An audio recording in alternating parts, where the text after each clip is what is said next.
For controversial power dam on the River Nile that drew the fire of Egypt. The atmosphere was electric when the announcement was made.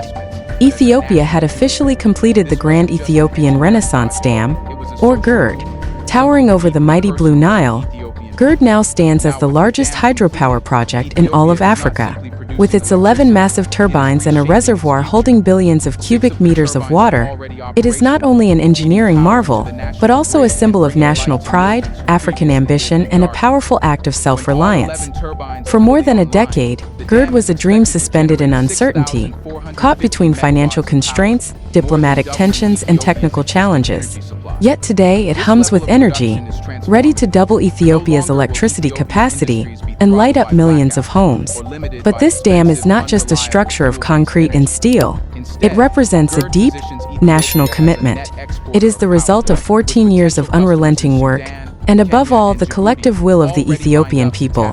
What sets GERD apart is not just its size, but the way it was built. Unlike other African megaprojects that rely on loans from international institutions, Ethiopia financed GERD almost entirely on its own. From the cities to the rural villages, people from all walks of life, teachers, farmers, workers, students, business owners, donated what they could. Civil servants pledged portions of their salaries. The diaspora purchased bonds, not for profit, but out of patriotism. This wasn't just infrastructure, it was a movement, a mission, a national cause. Now that GERD is fully operational, Ethiopia has stepped into a new era. With 6 turbines already feeding the national grid, millions who once lived without reliable electricity now have access to clean, affordable power. When all 11 turbines are fully online, GERD will generate 6,450 megawatts, more than twice the country's existing energy output. This surplus doesn't just end Ethiopia's reliance on fossil fuels. It turns the country into a power exporter. Neighboring countries like Sudan, Kenya, and Djibouti are already lined up to tap into Ethiopia's energy grid. This power shift is more than economic, it's geopolitical. For decades, Egypt has enjoyed near total control over the Nile, a river that supplies over 90% of its fresh water. Colonial-era treaties granted Egypt preferential rights to the Nile's flow, effectively blocking upstream nations like Ethiopia from large-scale development. GERD changes that. It disrupts the old power structures and asserts Ethiopia's right to harness its own natural resources. Egypt has responded with deep concern, arguing that GERD threatens its water security. Sudan, too, while supportive of the benefits, has raised fears about potential changes in seasonal water flows. Over the years, these disagreements have escalated into tense negotiations, international mediation, and even veiled military threats. But Ethiopia has stood firm, repeatedly insisting that GERD is a development project, not a weapon. It is a dam of peace, they say, not conflict. Behind the scenes, the road to completion was anything but smooth. GERD's foundation was laid in 2011, and from the very beginning, Ethiopia made a strategic choice: no reliance on foreign aid. This meant mobilizing domestic resources like never before.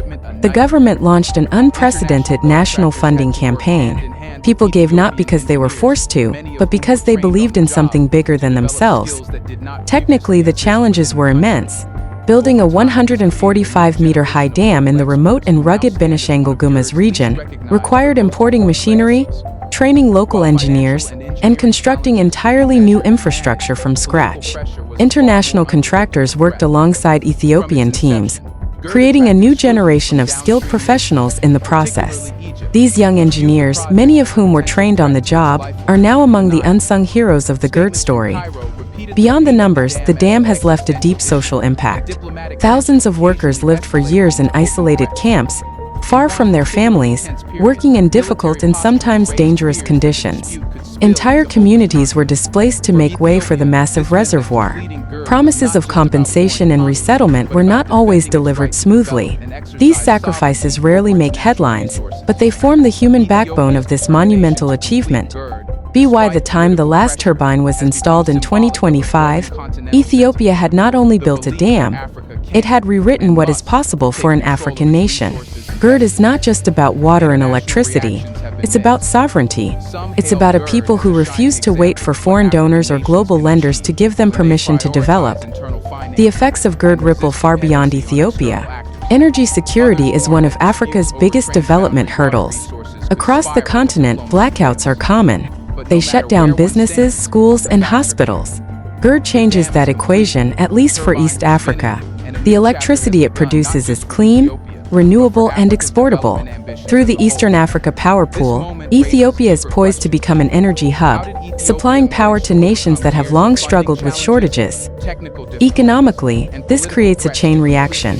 Lower energy costs mean more industrial output, more jobs, more exports, more stable economies.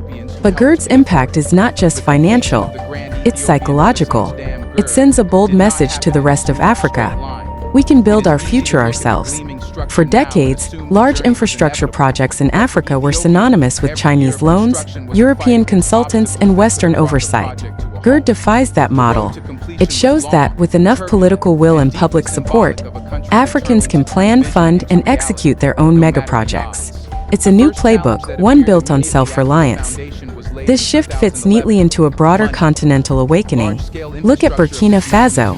Under the leadership of President Ibrahim Traoré, the West African nation has also embraced self-sufficiency. While Ethiopia has focused on energy, Burkina Faso has prioritized food and industrial independence. Traoré's administration has launched aggressive agricultural programs, replacing rice imports with locally grown crops, and turning Burkina Faso into a regional food supplier. He's backed the construction of the country's first gold refinery, allowing it to process its own resources instead of shipping them abroad. Just like GERD, these moves are about long-term sovereignty, not short-term gain. They challenge the status quo. They threaten systems that have long benefited from Africa's dependency. But they also inspire. From energy to food to industry, African nations are beginning to reclaim the full chain of production.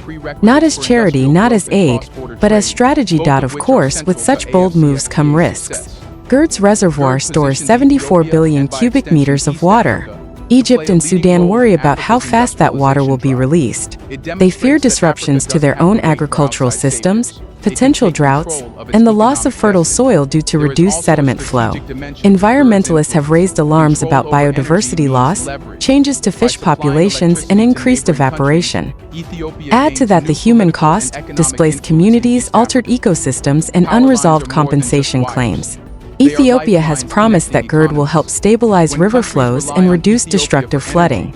But managing a project of this scale requires constant monitoring, regional cooperation, and transparency. Without it, tensions could flare once again. Still, despite all these challenges, GERD remains a powerful symbol. It tells a story that is becoming more common across the continent. A story of African nations stepping out of the shadows of foreign control and shaping their destinies.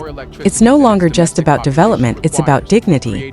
Whether it's GERD in Ethiopia or gold refining in Burkina Faso, the message is the same. Africa can build, Africa can lead, and Africa can rise. But this raises a deeper question. Is this the beginning of a truly self-reliant Africa? Can other nations follow this path? Can a continent that has long been defined by aid and external control rewrite its own story? That's the conversation GERD has started, not just about water or power, but about what African sovereignty looks like in the 21st century. It's not a finished story, but it is, without question, the start of a new chapter. What do you think? Is Africa finally breaking free from foreign control? Can projects like GERD and Traoré's reforms serve as blueprints for the continent? Let us know your thoughts in the comments if you found this story inspiring.